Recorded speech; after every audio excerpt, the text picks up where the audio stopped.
Hi, I'm Sam, and this is our brand new Game Theory Tables gaming table, and today I'm going to talk about Brew from Pandasaurus Games.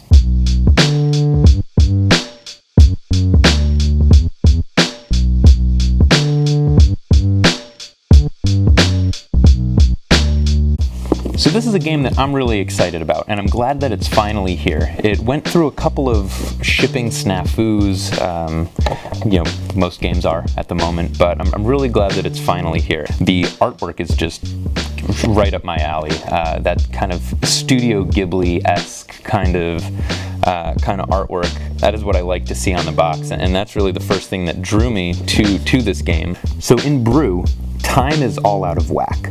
The seasons overlap, day and night is not a consistent cycle, and so it's up to you, the warlocks of the forest, or the forest dwellers, to correct this. And you're going to do so by rolling dice, placing those dice in corresponding spots based on what you roll, and collecting the benefits. So that could be brewing potions, or gathering resources, or helping out the villagers of the town. So let's see what we've got here. We've got our rule book, our little Pandasaurus advertisement as well, and here are our punch outs. So it looks like we've got our resource tokens that we will be collecting throughout the game and then brewing potions with. We've got our character cards here with each character's various abilities, the main game board, as well as a few more punch outs here. Our dice, very nice looking dice. These are the some helpful round sequence cards, as well as the forest cards, where we are going to be playing some of our dice throughout the game.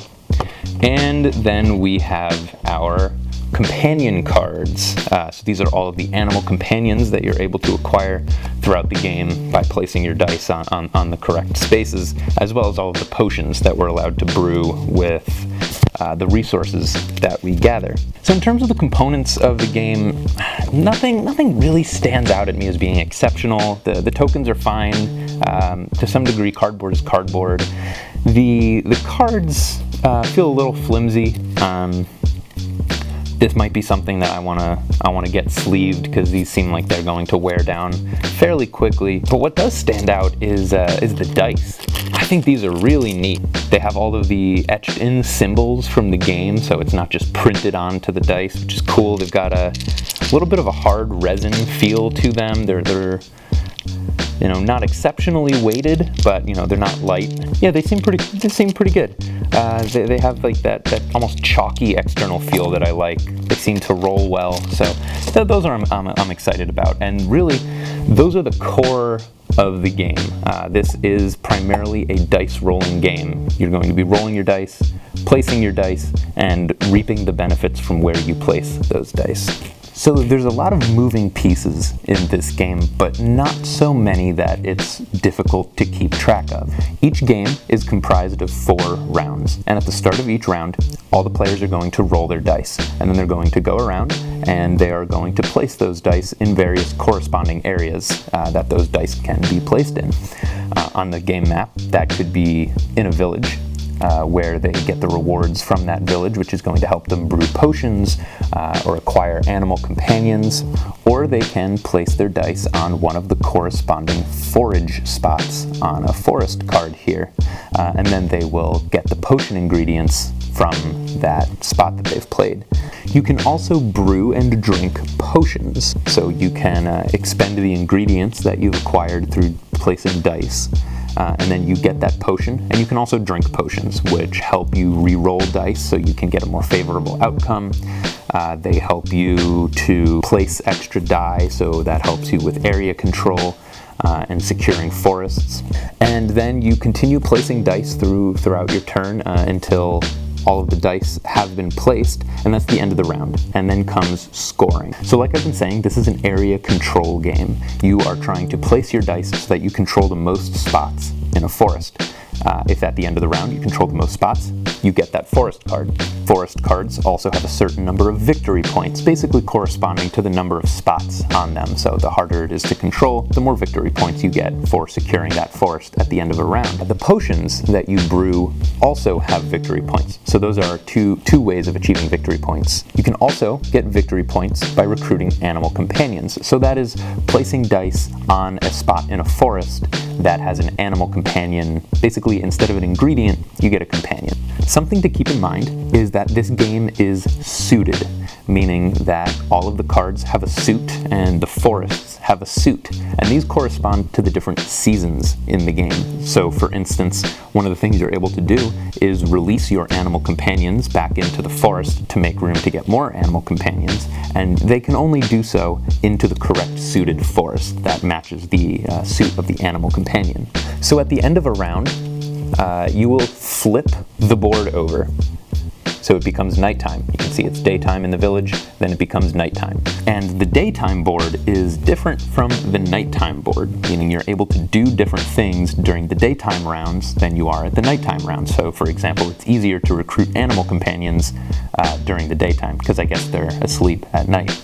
So the player with the most victory points at the end of 4 rounds is declared the winner.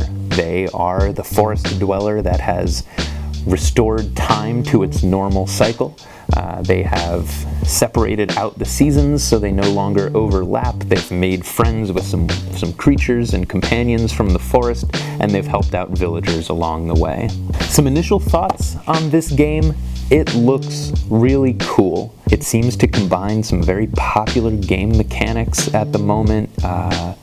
Like I said before, there's a lot going on, but it doesn't seem that overwhelming. I really like that there's elements of area control. You're trying to place your dice to control the most amount of forests, of gathering different types of resources, so potion ingredients or companions, and then being able to spend those to brew potions, to get another level of depth into what you're able to do in this game. The components themselves aren't much to write home about, but the artwork is really cool. And I really appreciate that quasi-cartoonish style, especially for a woodland forest-themed game. It plays 2 to 4 players. I maybe would have liked to see it go up to 6, but I can understand that could get a little overwhelming. Games are going to last about an hour, so that's right in that sweet spot of not too long, not too short, and it seems like there's enough content in here that it's not going to be very repetitive every time you play. There's going to be a little bit of something new.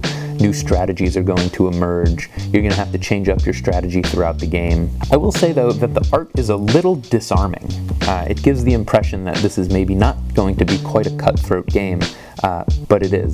The area control element of this game means you are going to be constantly undermining your opponent's strategies, throwing a wedge in whatever grand plan that they had, taking that resource spot that they really need. So it's a very competitive game. That being said, there's nothing in here, no cards or dice placement mechanics or potions that are very game-breaking. It's very balanced, and there's no, like I said in the beginning, there's no one strategy that is going to be your path to victory. And I think in that regard, they did a very good job in balancing out this game. But in doing so have made it very, very competitive. So those are my initial thoughts on Brew. It is available now at Games of Berkeley or whatever friendly local game store is in your area. And as always, a huge thank you to our patrons who continue to support us. You make this sort of thing possible. You are an integral part of our community and a really important part of what we do here at Games of Berkeley. So thanks for watching, and we'll see you next time.